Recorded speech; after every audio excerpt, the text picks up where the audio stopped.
श्रीशैलेशदयापात्रं धीभक्त्यादिगुणार्णवं यतीन्द्रप्रवणं वन्दे रम्यजामातरं मुनिं लक्ष्मीनाथसमारम्भां नाथयामुनमध्यमाम् अस्मदाचार्यपर्यन्तां वन्दे गुरुपरम्परां यो नित्यमच्युतपदाम्बुजयुग्मरुक्म व्यामोहतस्तदितराणि तृणाय मेने अस्मद्गुरोर्भगवतोऽस्य दयैकसिन्धोः रामानुजस्य चरणौ शरणं प्रपद्ये।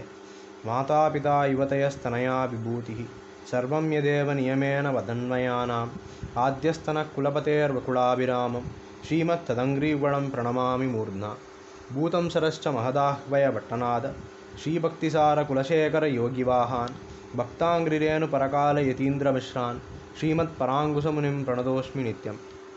சுவாமி மணவாள மாமுனிகளின் வைபவத்தை அனுபவித்து வருகிறோம். சென்றைய பதிவிலே சுவாமி எறும்பியப்பா பெரியஜீயரை ஆசிரியித்த வைபவத்தை அனுபவித்தோம். பின்னர் சுவாமி மணவாள மாமுனிகள் தம்முடைய சிஷ்யராகிய எறும்பியப்பாவோட அவ்விடமிருந்து கிளம்பி பெரிய கோயிலுக்கு எழுந்தருளும் பொருட்டு திருவரங்கத்து கோபுரத்தை நோக்கி எழுந்தருளினார். நான்முகன் கோபுர வாயில் வழியாக எழுந்தருளி அவ்விடத்திலே ஆண்டாள், எம்பெருமானார், நம்மாழ்வார், ஸ்ரீரங்க விமானம், சேனை முதலியார், தாயார், பெரிய திருவடி, ஸ்ரீரங்கநாதன் முதலியோரை தண்டம் சமர்ப்பித்து அவ்விடத்திலே அவர்களை மங்களாசாசனம் செய்து பின்னர் உடையவர் சன்னதிக்கு மீண்டும் எழுந்தருளி சர்வ வைபவங்களையும் அவ்விடத்திலே விண்ணப்பம் செய்தார். திருமலையாழ்வார் திருமண்டபத்திலே திருவாய்மொழிப்பிள்ளை திருவடி நிழலில் ஒதுங்கியிருப்பதாக பாவித்து எறும்பியப்பாவுக்கு பிறவிப்பிணியை போக்கியருள்வதான தம்முடைய திருவடி தாமரைகளின் சம்பந்தமான ஸ்ரீபாத தீர்த்தத்தை பிரசாதித்தருளினார். பிறகு பரமசாத்விகரான மணவாள மாமுனிகள் மாத்தியான அனுஷ்டானங்களை முடித்து கொண்டு அரங்கநகர் அப்பனுக்கு அமுது செய்வித்து தாமும் அமுது செய்தருளி போனகம் செய்த சேஷத்தை எறும்பியப்பா பெற்றுக்கொண்டு நன்றி பெருக்குடனே எழுந்தருளியிருந்தார். சுவாமி மணவாள மாமுனிகள் எதிராஜ வம்சதியை அனுசந்தித்து பின்னர் ஸ்ரீவச்சனபூஷண வாக்கியங்களுக்கு விரிவுரையாற்றினார். மாலை போது வந்ததும் சர்வ அனுஷ்டானங்களையும் முன்பு போலவே செய்து மீளவும் சன்னதிக்கு எழுந்தருளி எல்லா உபசாரங்களையும் சமர்ப்பித்து திருப்பல்லாண்டை அனுசந்தித்து இரவு வந்ததும் திருப்பள்ளி அறையிலே திருப்படக்கையிலே சாய்ந்தருளி எல்லாருக்கும் தெரியும்படி பூர்வாச்சாரியர்களின் போதனுஷ்டானங்களை கூறாராக கூடியிருக்கும் அடியார்களின் போக்கியதையை அனுசந்தித்து சேவித்து நிற்கும் அவர்களுக்கு அனுமதி கொடுத்து அனுப்பியருளினார். சிஷ்ய கோடிகளால் சித்தப்படுத்தப்பட்ட படுக்கை அணையிலே சயனித்து கொண்டு வெள்ளத்தரவில் துயிலவந்த வித்தனை உள்ளத்தில் கொண்டு திருக்கண் வளர்ந்தருளினார். இப்படி எழுந்தருளியிருக்கும் நாளிலே எறும்பியப்பா நாள்தோறும் மாமுனிகள் மடத்திலே கைங்கரியம் பண்ணிக்கொண்டு எழுந்தருளியிருக்க சில காலம் கழிந்த பின்னர் சுவாமி பெரியஜீயர் எறும்பியப்பா திருவுள்ளத்தில் மகிழ்ச்சியை ஏற்படும்படி தம்முடைய திருவடிகளை அவருக்கு பிரசாதித்து ஊருக்கு நீர் இனி போகலாம் என்று விடை கொடுத்தருளினார். எறும்பியப்பாவும் ஜீயரை விட்டு பிரிய மனம் இல்லாமல் பெரிய வருத்தத்தோட தம்முடைய ஊரான எறும்பிக்கு விடைபெற்று கொண்டார்.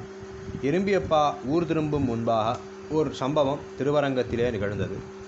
அப்பாவுக்கு உணர்வினர்களான கந்தாடை அண்ணனுக்கு சம்பந்திகளாய் இருப்பவர்கள் ஒரு நாள் கந்தாடை நாயன் தேவியை பிறந்தாகத்திலிருந்து புக்ககமாகிய அண்ணன் திருமாளிகைக்கு அழைத்து கொண்டு வந்தனர்.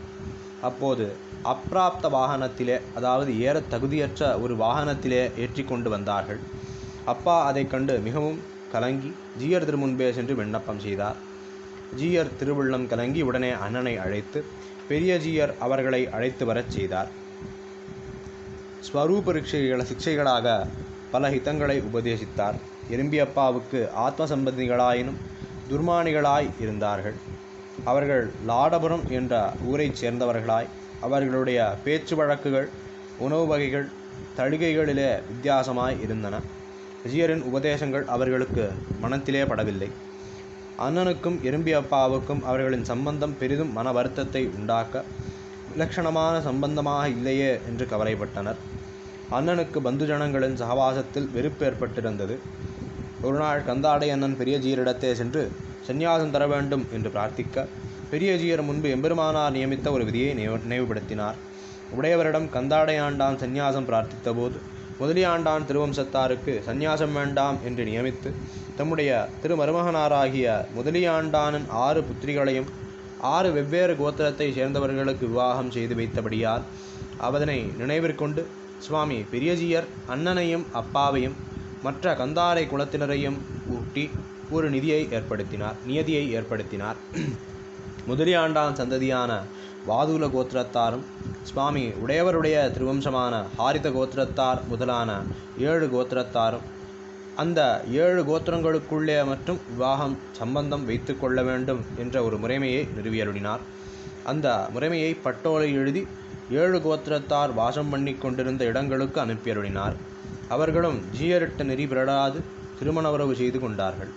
அந்த 7 கோத்திரங்களை இப்படி வரையறை செய்கிறார். வாதூல கோத்திரம், ஸ்ரீவத்ச கோத்திரம், கௌண்டின்ய கோத்திரம், ஹாரித கோத்திரம், ஆத்ரேய கோத்திரம், கௌசிக கோத்திரம், பாரத்வாஜ கோத்திரம் என்று 7 இந்த கோத்திரத்தை சொல்லி வாதூல கோத்திரத்தின் முக்கியத்துவம் கருதி கந்தாடையார்கள் என்று பொதுவாக அழைக்கப்படுகின்றனர்.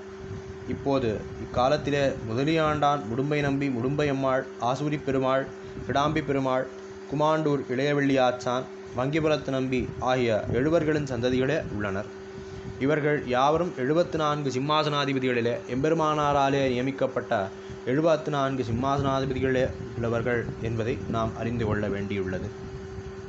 இந்த 7 கோத்திரக்காரர்களும் பரஸ்பர சம்பந்தங்களும் விவகாரங்களும் மரியாதை கட்டி இன்ன கோத்திரத்தார் இன்னார் என்று பட்டோலை கொண்டு திருமங்கை மன்னன் திருமாளிகை என்று சொல்லப்படும் தசாவதார சன்னதி என்கிற இடத்திலே கல்வெட்டாக பதித்து விசேஷமாக கந்தாடை ஐயங்கார்களுக்கு விலட்சண பிரபலம் சாதித்து சாஸ்திரஜனார எறும்பி அப்பாவுக்கு சம்மதமாகும்படி வரையறை பண்ணி வைத்தவர் சுவாமி மணவாள மாமுனிகள். ஆச்சாரிய புருஷர்களின் வம்ச பரம்பரையிலே கலப்புகள் ஏற்படக்கூடாது. அப்போதுதான் பாரம்பரியமான இந்த சம்பிரதாயம் பாதுகாக்கப்படும். இதனாலே எதிர்கால வழியினருக்கும் போய் சேரும். ஆச்சாரிய பரம்பரை புத்திரவம்சமாகவும் சிஷ்ய பரம்பரையாகவும் அமையும்படி இந்த ஏற்பாட்டை சுவாமி மணவாள மாமுனிகள் செய்தருளினார். தொடர்ந்து சுவாமி மணவாள மாமுனிகளின் வைபவத்தை நாளைய பதிவிலே அனுபவிப்போம். ஸ்ரீமதே ராமானுஜாய நமஹ.